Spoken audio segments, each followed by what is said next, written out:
नमस्कार मित्रों, जितिया का व्रत 25 सितंबर 2024 को रखा जाएगा। जितिया का व्रत सबसे लंबा चलने वाला व्रत है। इसमें पहले दिन नहाए खाए, दूसरे दिन खर जितिया और तीसरे दिन पारण किया जाता है। लगभग 48 घंटे से ज़्यादा का यह व्रत होता है।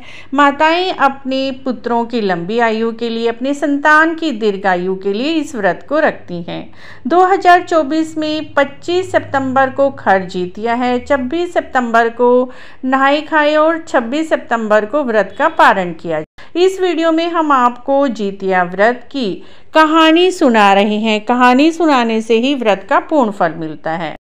गंधर्वों के राजकुमार का नाम जिमुतवाहन था। वे बड़े उदार और परोपकारी थे। जिमुतवाहन के पिता ने वृद्ध अवस्था में वनप्रस्थ आश्रम जाते समय उनको सिंहासन पर बैठाया, किंतु उनका मन राजपाट में नहीं लगता था। वह राज्य का भार अपने भाइयों पर छोड़कर स्वयं वन में पिता की सेवा करने के लिए चले गए। वन में ही जिमुतवाहन को माल्यावती नामक राजकन्या से प्रेम हुआ। एक दिन जब वे वन में भ्रमण करते हुए जिमुतवाहन काफ़ी आगे चले गए, तब उन्हें एक वृद्ध विलाप करती हुई दिखाई दी। पूछने पर वृद्धा ने रोते हुए बताया, मैं नागवंश की स्त्री हूँ। मेरे एक ही पुत्र है। पक्षीराज गरुड़ के कोप से मुक्ति दिलाने के लिए नागों ने यह व्यवस्था की है। वे गरुड़ को प्रतिदिन भक्षण हेतु एक युवा नाग सौंपते हैं। आज मेरे पुत्र शंखचूड़ की बलि का दिन है। आज मेरे पुत्र के जीवन पर संकट है। थोड़ी देर बाद में ही पुत्रवहीन हो जाऊंगी। स्त्री के इतने बड़े दुख को कैसे सह सकती हूँ। जिमुतवाहन को यह सुनकर बहुत ही बड़ा दुख हुआ। उन्होंने उस वृद्धा को आश्वासन देते हुए कहा, माता डरो मत, मैं तुम्हारे पुत्र के प्राणों की रक्षा करूंगा। आज उसके स्थान पर स्वयं मैं अपने आप को लाल कपड़े में ढक कर शिला पर लेटाऊंगा, ताकि गरुड़ मुझे खा जाए और तुम्हारा पुत्र बच जाए। इतना कहकर जिमुतवाहन ने शंखचूड़ के हाथ से लाल कपड़ा ले लिया और वे अपने आप को उस कपड़े में लपेटकर गरुड़ को बलि देने के लिए शिला पर लेट गए। नियत समय पर गरुड़ बड़े वेग से आए और लाल कपड़े में ढके हुए जिमुतवाहन को पंजे में दबोचकर पहाड़ के शिखर पर जाकर बैठ गए। गरुड़ ने अपनी कठोर चोंच का प्रहार किया।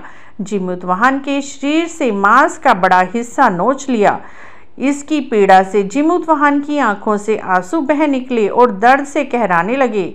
अपने पंजों में जकड़े प्राणी की आंखों में आंसू और मुंह से करहा सुनकर गरुड़ बड़े आश्चर्य में पड़ गए, क्योंकि ऐसा पहले कभी नहीं हुआ था।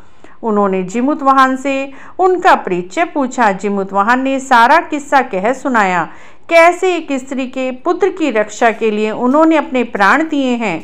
आप मुझे खाकर अपनी भूख शांत करें। गरुड़ उनकी बहादुरी और प्राण रक्षा के लिए स्वयं का बलिदान देने की हिम्मत से बहुत ही प्रभावित हुए।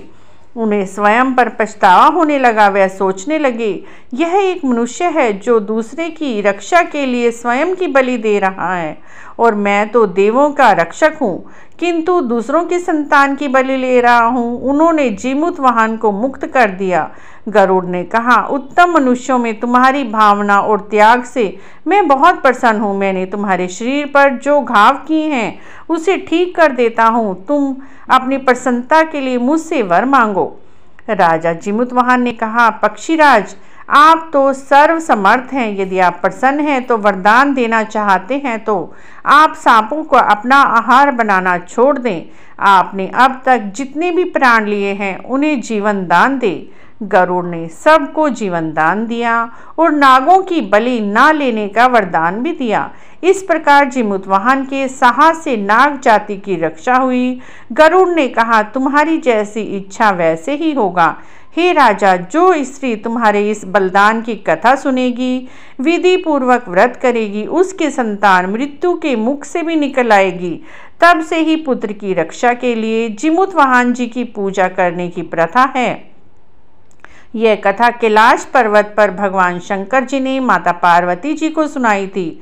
जीवित पुत्रिका के दिन भगवान श्री गणेश जी, माता पार्वती जी, शिव जी की पूजा ध्यान करने से, व्रत कथा सुनने से सभी का कल्याण होता है, सभी के बच्चों की रक्षा होती है, सभी के बच्चों को लंबी आयु मिलकर उनका भविष्य उज्जवल होता है।